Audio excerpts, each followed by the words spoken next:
look at every famous athlete. They're doing the fundamentals every single day over and over and over again.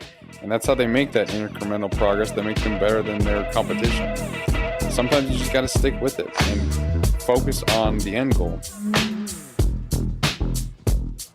All right, I am back and we are going to get after it, everybody. Thank you for your patience. I've had a lot of good things going on. And I'm just going to do a podcast to update you and talk about the other half of David Goggins' book, which is unbelievable. What crazy story. So, anyways, let's get some updates on Brett real quick. First off, I finally got married to the love of my life, Allie, and that was the best. That happened on August 5th. So since then, I've kind of put the podcast aside, but it was the best. I literally couldn't have asked for a better time. Best wedding. Best girl, best wife. We got married in Arizona, so we headed back to Gilbert. So took some time off of Utah and just went down, spent some time with family. Had, again, the best wedding. We had it in an airplane hangar, which is pretty dope. She's a pilot. I'll say that 1,000 times. So freaking proud of her for whatever she does. But the fact that she's a pilot, pretty cool. So we had a great time. A great wedding. Again, like I said. And then from there, I started, let me take a step back again. After that, we went on a cruise for our honeymoon and had absolutely no way that I could do a podcast or upload anything because I was off the grid. And to be honest with you, it was very nice. Just a time where her and I could just hang out, spend a lot of time together, catch up, play games, do whatever.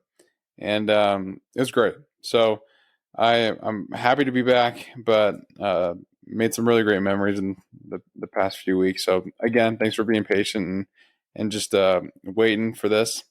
And the other update is I started a new job. So a lot of things have been going on. I've been meaning to do some podcasts and I've been behind, but now I have a little bit of time to really focus on where I want this podcast to go.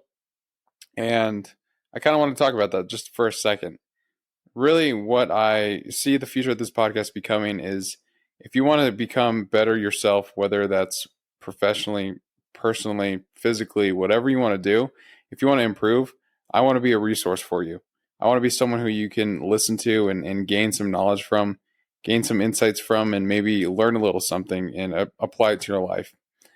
The key there is you're going to have to apply it. You're going to have to try it out for yourself. You're going to have to test what I'm saying. Because you could just listen to me and say, "Oh man, that sounds great, Brett. That you're trying to run. So you're trying to run some marathons or do these huge things with I don't know. I talk a lot about my aspirations, and sometimes they can come off as I'm trying to boast or something like that. And I never try to make that the case. That said, I do think that there are some challenges that I'm going to issue this podcast. And if you're a listener, I hope that you take them because everything that I say and everything that I try and talk about on this podcast are things that have helped improve my life. And I heard this quote from someone earlier, and it was like, any difficult thing that they tried in their life has made them a better person. And no matter what, hard things are going to be hard to go through. That's obvious, right? Everyone says it. Hard things are hard. Right. Makes sense. But it's pushing past and staying with it and sticking to the end to see the end result and to build confidence about yourself. And the other, I don't know if you know who Ryan Holiday is, if you've ever heard that name, but he's a Stoic writer. He studies the philosophers and Stoics of society. So people like Marcus Aurelius, Plato, those kind of people. Confucius is another one. But he says, it's not good enough anymore to build belief in yourself. You have to build evidence. And what he means by that is just like simple as that. It's like, if you want to show yourself that you're more capable of what you think you are, then you got to challenge yourself. You got to put yourself to the fire and try and get out there and do things. So on that same note, I'm also going to document a lot of my marathon training for February 10th, which is our next Team Tim race. I'm going to have Allie and her mom come on and talk about kind of where Team Tim started, the history of it. I know we talked about it in the podcast that Allie and I made a while back, but there's so much more to it. There's so much more to Team Tim, and I want them to come on and share their story, the history of it, and kind of what it means. And hopefully that will inspire you and get you excited about anything that I talk about in life. But with that goal of February 10th coming on, Allie's running her first full marathon. I'm running my second full marathon, but the goal is to be a sub-3 marathon. So along that process, I'm going to document what I'm doing with my training, my nutrition, my protocol for running, certain stretches that I do, other things like that, just to make sure, if that's something you want to do, if you want to train for a marathon, then maybe you can take some tips that I say and apply it to your training or your life or whatever that is. So stand by for that series. It's going to be coming out soon. I'm hoping to start doing like 2 episodes a week here. Obviously one on Monday. I want to keep that consistent. And then if I can, a little bit later or midweek, maybe do a series that I'm working on. So this next one's going to be marathon training or just running in general.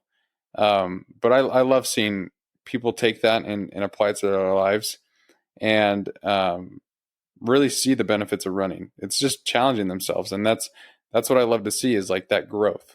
A lot of times I don't think, we challenge ourselves the way that we should or we can. And once people start running and they see how difficult it is, but they stick with it, that's where I see people get excited about, what the next step could be or anything like that. So stay tuned for that. I think it's just something to look forward to. But the other thing I wanted to talk about today and just kind of finish out this series too is the last podcast I did a quick recap on David Goggins' book, Never Finished. And it's an unbelievable book. The second half of it is crazy. I've been talking about running and all this stuff, but I really can't talk about running when I'm talking about David Goggins. This guy did the Moab 240 with knees that his doctor said he had the knees of like a 92-year-old person. It's insane.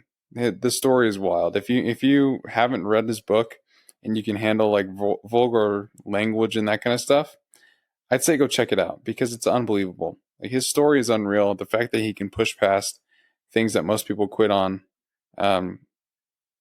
just unreal. So I would challenge you to go like at least read that. But I'm going to cover a few things that I've read from the book on the cruise and leading up to that point that I just wanted to cover in this book that I think are super important. One of them, going back to running, is he talks about incremental progress. And during this point in the book, he's talking about his knees. And one day he wakes up and his knee's the size of like a balloon. And it's disgusting. It's swollen. He can barely walk on it. All these problems are coming up with his knees. And in true David Goggins fashion, he's like, I don't care. I'm just going to keep running. I'm going to keep going after and trying to pursue my goals, trying to challenge myself and all these things. So he goes in a 10-mile run, even though his knee's like the size of a balloon. That said, it keeps getting worse. And so he goes to all these doctors and turns out he has like 8 things wrong with his knees. I think his ACL is partially torn. He has tears on both sides of his meniscus. There's a giant cyst in the back of his knee. And so all these things are just terrible. He has to get a drain, I think, every like 2 weeks or so. Terrible story. It sounds awful. And he just pushes through it, which is wild. And he gets to the point to where like he can't really walk. And he talks to his doctor, and his doctor's like, yeah, you're not going to be able to keep going on this. Like, you get off your knee, all this stuff. Anyways, he finds a physical therapist who's like agreed to work with him and like walk him through training protocols, get really hyper focused on helping David Goggins get better and improve himself. And during that time, he says this quote that I just wanted to mark and share with you guys because I love this. And he says, incremental progress is still progress. I said to myself, one step is all that is required to take the next one. Oftentimes in life, I think we forget that. We focus on, like, for me, this is a good example. I started a new job today. And in my head, I'm like, I'm going to hit this job. I'm going to hit it running. I'm going to learn everything I can. And then the next day, I'm going to be fine. I'm going to know everything about it. Turns out that's not the case. I learned a lot on my first day. I was able to ask a lot of questions, learn some new things that are going to help me in my job, and all these different things that the process is the fine, or you could say like the nitty gritty, right? The boring stuff that comes with the job. And I learned it all. Just kidding. I learned probably a fraction of it. And I am fresh. Like at times during my day, I was frustrated with myself because I was like, man, I should know all this stuff by now. I'm not gonna like, man, this is just ridiculous. I was kind of fighting myself. But I talked to my mom after I got off my shift, and I was just talking to her, and she said, oftentimes we just need to slow down. We always want everything to happen right away, and I have to blame society a little bit right now for that, like with social media and all this instant gratification. DoorDash is a thing. If you're hungry, you can literally have food go to your door right away. But it's important to wait. And to David Goggins' point, incremental progress is still progress. So I might not know everything, but I know a little bit more today than I did yesterday. And so I just have to keep knowing that and stick with it, because those who stick with it and stay to the end are the ones that win. Look at every famous athlete. They're doing the fundamentals every single day over and over and over again. And that's how they make that incremental progress that makes them better than their competition. Sometimes you just got to stick with it and focus on the end goal. I heard this quote about like learning and that kind of thing, and it was pretty much you have to be persistent and patient and realize it's a lifelong endeavor. I think you can apply the same principles to fitness too. Like if you have a goal to be fit or to live a healthier life, it's going to take time. Like don't rush it all at once. Do it right. Take the necessary steps you need to, and be patient with yourself. It's one thing to just try and jump into something and pretend like you know it all, than it is to jump into something, give everything you got, take the time to or take the time to get to know what you need to in order to be successful in the job. So that way you're not trying to make up for it by not knowing what you don't know. And I would say that with anything, like if you have a goal, be patient and be persistent and realize that incremental progress is still progress. One step is all that is required to take the next one. So that's the first thing I wanted to cover by David Goggins, is like, just be patient with yourself. This guy, he was patient with himself. He realized that incremental progress is going to be what he needed to.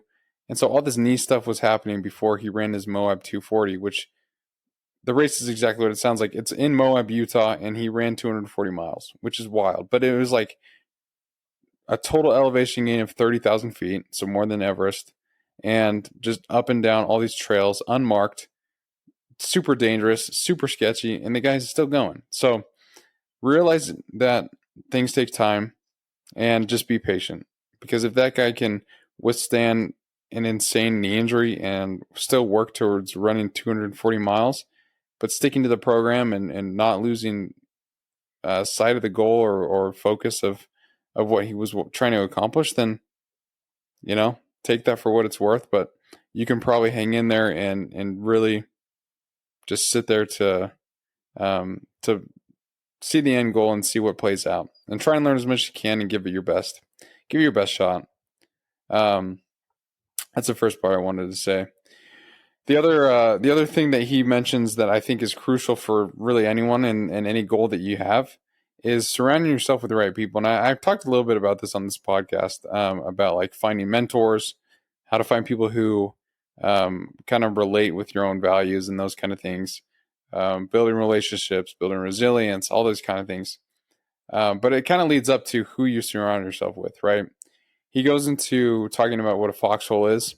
And if you're not familiar with what a foxhole is, it's like in the military, the foxhole is a fighting position, really. So it's your inner like circle is what you could call it in real life. And from the book, he says, these are the people you surround yourself with. They know your history and are aware of your future goals and past limitations. But because it's a fighting position, a foxhole can just as easily become your grave. Therefore, it's crucial that you're careful who you invite in. Whether you are at war, competing in a game, or striving in life, you never want someone in your foxhole who lacks faith or will try to steer you away from your potential by giving you permission to pack it in or wave the white flag when everything looks bleak.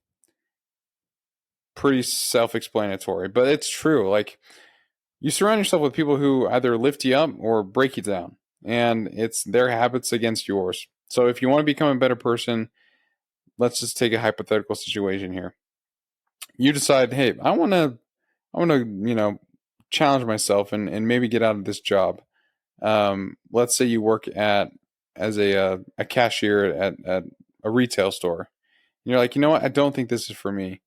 Um, I think I'm worth a little bit more than this. I can go challenge myself and apply myself in different ways.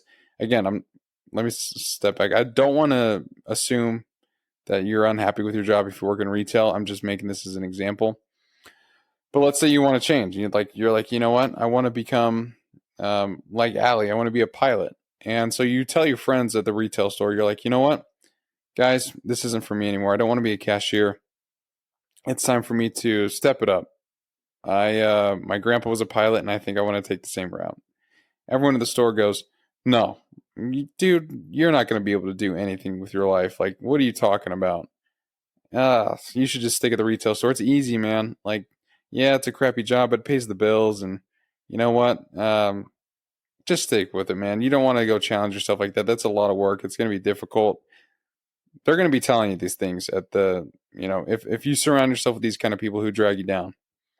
And if you're not confident in yourself, and if you're not willing to make a change in order to try and do something else, then you're going to be stuck there. The thing is you got to make the decision, whether or not the pain of staying in the same place is more painful than making a change to study, apply yourself, try something new, maybe go into debt and get a license to fly.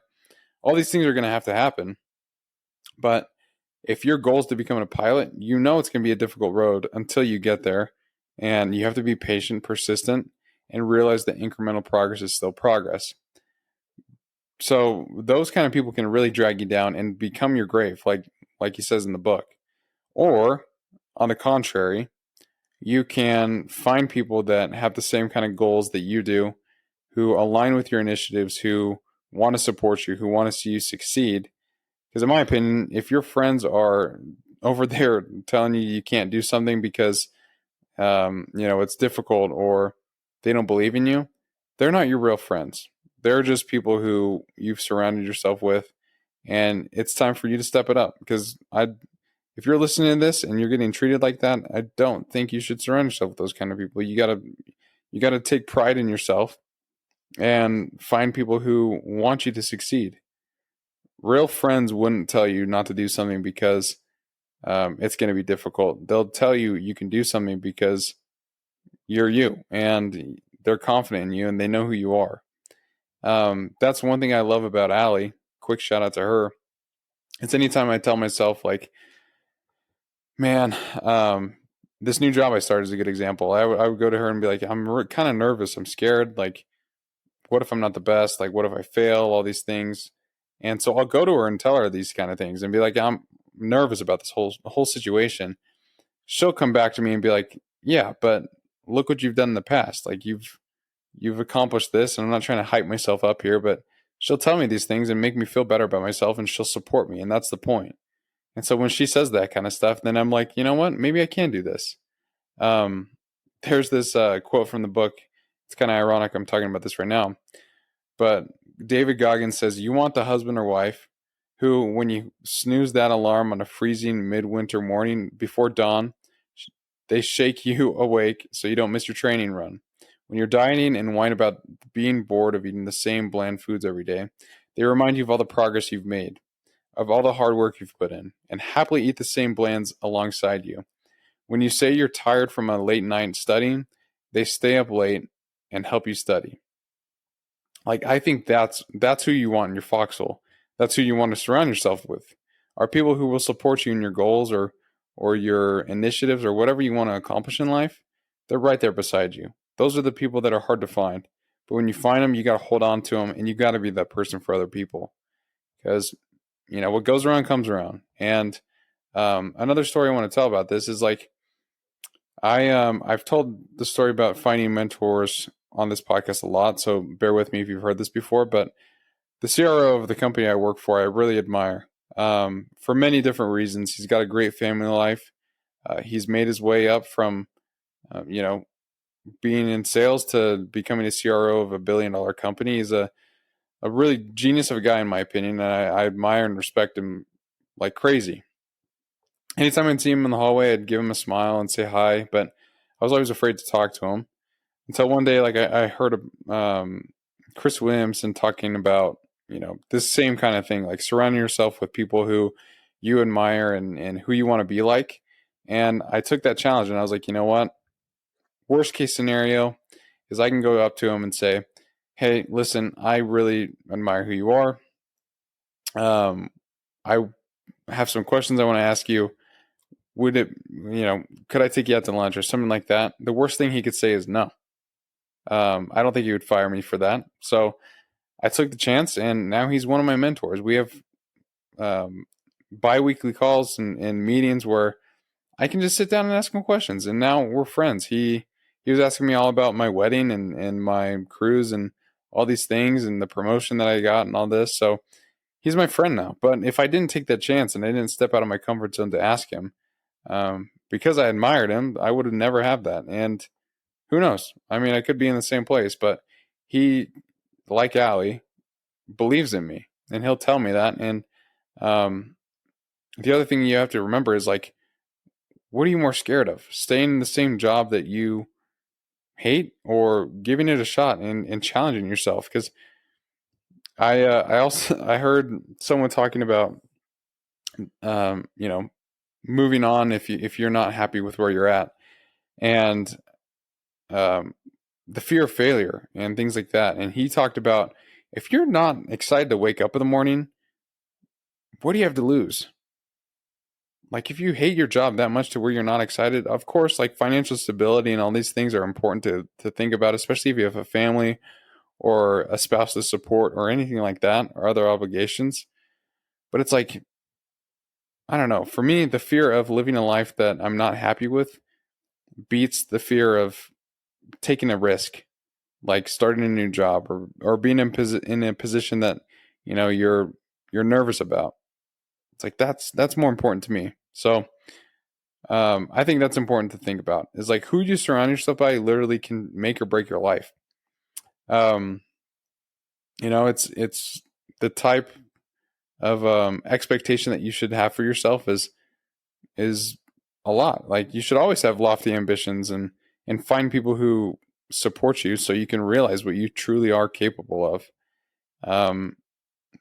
Not trying to hype myself up again, but it's like one of my favorite things when people come and talk to me about their running. I'm not the best runner, but I mean, I talk about it a lot. I preach that running is important, and it challenges you on a level that not a lot of stuff does. But when people come and they tell me, oh man, well, I'm starting my runs. I'm scared to do it. It's hard. It's difficult. Here's what I'm learning. I think I failed on this run, but I'm going to keep going. And I tell them, you know what? That's how it starts. You just got to stick with it. Realize it's difficult and be patient and persistent. Once they challenge themselves and go and do it, it's like, I love seeing that. I love seeing them progress and get excited about themselves and realize that they are capable of more than they thought. So I think it's good. It's good to always challenge yourself on that aspect, but find people who will support you in your goals. If you have someone, like, not gonna lie, I've had a few people I've talked to about this podcast with, and they're like, "You're doing a podcast, like, how do you stand out against all the other ones?" And I'm like, I don't know. I talk about things I'm interested in or things that I care about. And then they're like, yeah, whatever. Like, we'll see how long that lasts. And it's like, yeah, okay. Well, if you don't believe in me, I appreciate you, my friend, but I'm not going to keep it close to my circle. And I've had to do that with a few people, and it's a weird feeling, but you know what? I know what I think I'm capable of, and I want to see that out. And that's another thing I want to do with this podcast is, like, if you're listening to this, I believe in you. I might not know you, but if you're listening to this, you're obviously someone who's, like, looking to make a change in their life for the better and challenge themselves in whatever aspect that might be. And you might get contrary beliefs from other people who might tear you down or drag you down or tell you other things about your goals, but don't listen to them. Listen to yourself. Prove yourself right. Um, I talk to Allie about this all the time, but like leading up to our marriage, it was so annoying because people would be like, "Oh yeah, your life's over. Like, good luck. It only gets harder from here. Like, once you get married, oh man." And I'm like, "Let me find out for myself. Like, don't tell me this crap. Like, you might be unhappy with your marriage, but I'm not. I freaking love Allie. She's my best friend. There's no one else I'd rather go through life with. So let me find out for myself, you clowns." Like, I hated it. I'd get so mad when people would tell me that stuff. Like, "Oh yeah, your life's over now." It's like, no, it's just beginning, you freaking morons. And then right there, boom. I don't need those kind of people in my life. I don't need that influence. I'm not going to listen to that. Again, I'm going to find out for myself what I'm capable of and what these experiences are like. It's ridiculous. Anyways, I don't think you should listen to people like that if they're dragging you down. Get them out of there. It's easy. Your life's going to be so much better. And to kind of go along with that, David Goggins in his books always talks about like trying to keep things net positive. During the Moab 240 race, his knee was actually fine. Like he talks about his knee gave him a little bit of pain here and there, but overall it was good. And he talks about his ankle swells up, and so he gets a mile, I think 116 or something like that, and his ankle is the size of like, again, blew up to a massive amount, probably something it shouldn't be. And he's like, yeah, it looked like there was like a cord in my ankle. It was terrible. His physical therapist looks at him and goes, "Yeah, we can get this out. It's going to hurt like hell, but we're going to do it." And so they spent an hour and a half, like literally massaging his ankle. And he's like, it was the most painful experience of his entire life, or one of the most painful experiences. And he talks about how like they just sat there and he could either cry or laugh. And when he got to mile 116 or wherever the mile marker was, he was super grim, dreary, and sad, and that kind of reflected the rest of the team, leading the team to have like a somber mindset. And once he decided, like, I can either cry or laugh as this guy's like working on my ankle, he talks about how he could just uncontrollably belly laugh. He couldn't keep it in because he's like, this just hurts so bad, it's unbelievable. Like, it's kind of funny.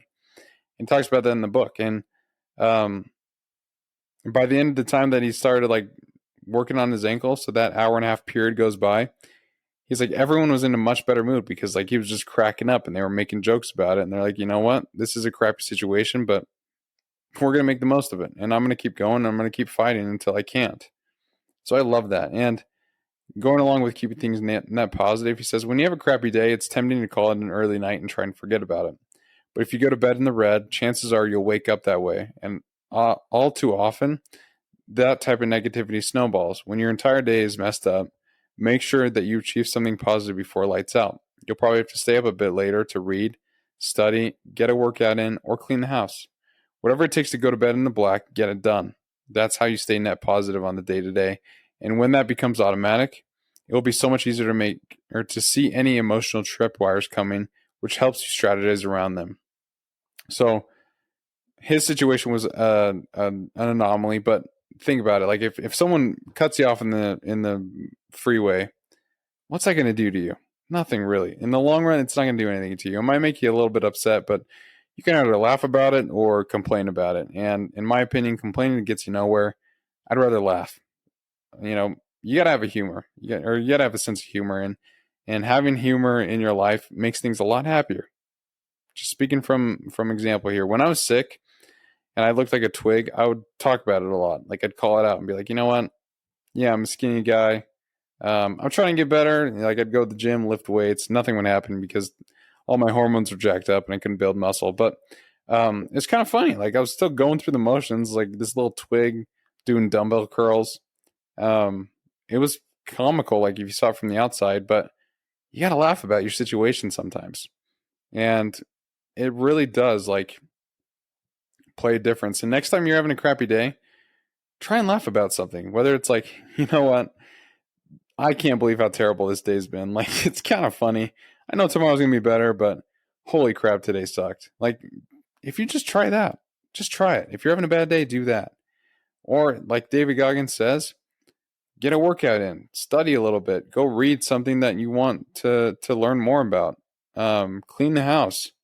Like, do something that gets your mind in a positive space, because you can't go through life trying to achieve your goals or find people that have a good attitude. Like, if you go find people who you want to be like, chances are they're not going to want someone who's a negative Nancy. Like, you got to go and provide value to them. So either that's lifting them up, or just being a jolly guy if you can be. Life's negative as it is. Don't try and add to it. Try and take that net positive mindset and always look for things that you can, try and laugh at or take in a different light. So that would be a challenge, honestly, is like, if you're having a bad day, what can you do to change that? What can you do to either uplift yourself or uplift someone else? Because like I said, if you want to surround yourself with people that you admire and support, or that support you, you got to be that person for someone else at times. And doing that alone, like if you're a resource of help for some other people, usually for me at least, that snaps me out of my own crap. Like, if I'm feeling sorry for myself, but I can go and help a friend in need and see that their life is a little bit easier because of what I did for them, that always makes me feel better. And I think you're a clown if you don't think that that's real. Spreading positivity is a good way to feel more positive. So try it. The last thing I want to talk about is conquering things that you're scared of. And David Goggins talks about this in the story. He gives some pretty good analogies about like dragons and knights and all this stuff, and how you got to conquer your dragon. But he does say this quote, and then I'll just talk about it a little bit and then let you go. But actually, there's a couple quotes I want to share. There's some good stuff in this book. I seriously love this book, so try it out. But he says they cower, and that dragon, who they have never seen themselves, only gains strength and stature in their minds, because when you hide from whatever it is that freaks you out, that growth factor works against you. It will be your fear that grows exponentially while your possibilities become ever more limited. There's a lot to that quote. Let me say one thing, or let me repeat one thing from it. It will be your fear that grows exponentially while your possibilities become ever more limited.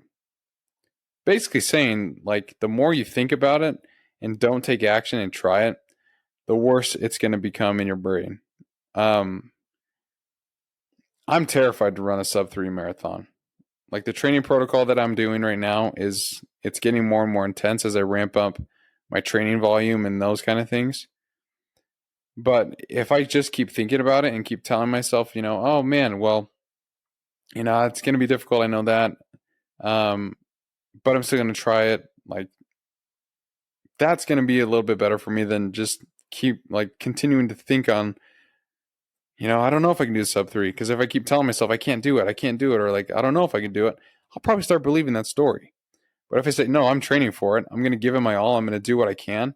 And if I don't reach that possibility, maybe it's like, okay, well, where can I'll do an after action report and say, where did I misstep?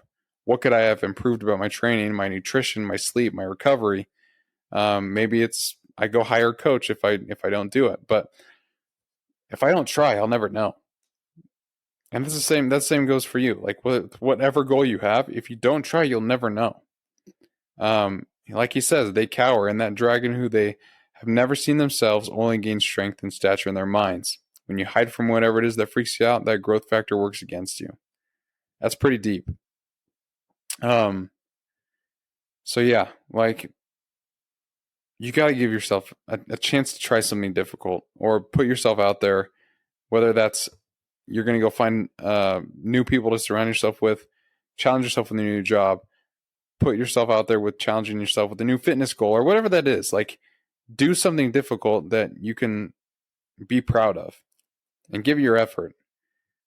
Before David Goggins finished the Moab 240 the second time, the first time he DNF'd, which means he did not finish.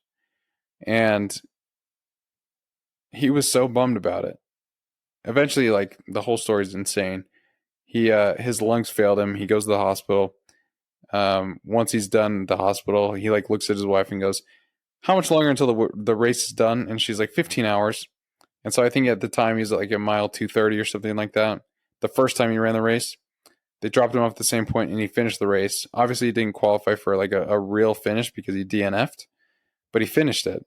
And then the next year he killed it and he ran one of the fastest times that the race has ever seen. But that's it. Is like he challenged himself and he wasn't scared to do it.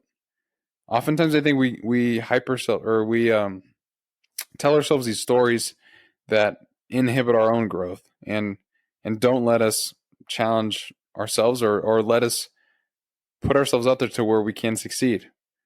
You got to do it though. You got to be the one to not be afraid. And if you fail, don't be sad about it. Think about what the other outcome could be, because you could not have tried. You could have just sat on the sidelines. But since you put yourself out there and you tried, be proud. And if it's something you really want to achieve, figure out where you went wrong and see what you can do differently next time. So David Goggins is unbelievable. I'm not saying you got to be like David Goggins, but I'm saying he has a lot of things that I think we could all learn from in terms of just pushing yourselves, challenging yourselves. And I mean, that's really it. That's what it comes down to. Don't be afraid to challenge yourself. Put yourself out there. If you need some motivation, I'm always available. You can hit me up, Twitter, or I don't know. You could DM me or whatever is the easiest way to contact me. If you know me, you probably can text me. But do something hard. And don't be afraid of the results. Just focus on trying to become better. And I think that's the point of David Goggins' book. Because, yeah, I'm not saying you got to be like David Goggins. But his entire life story is just challenging himself and seeing what's next. And so I want to challenge you. What's next? What goal have you been putting off that you think that you can start doing? And start there. And don't be afraid of it. And if you fail, great. I'm proud of you, because not a lot of people achieve their goals because they don't start. So if you start and you fail, I'm even more proud of you, because that's sick. At least you tried. But figure out if you want to do it and push through and see it to the end result. So just a quick podcast today, a little bit of update. And thanks for bearing with me as I took a little hiatus here. But now it's really time to get after it and really time to start putting myself forward to see what I can do with this podcast.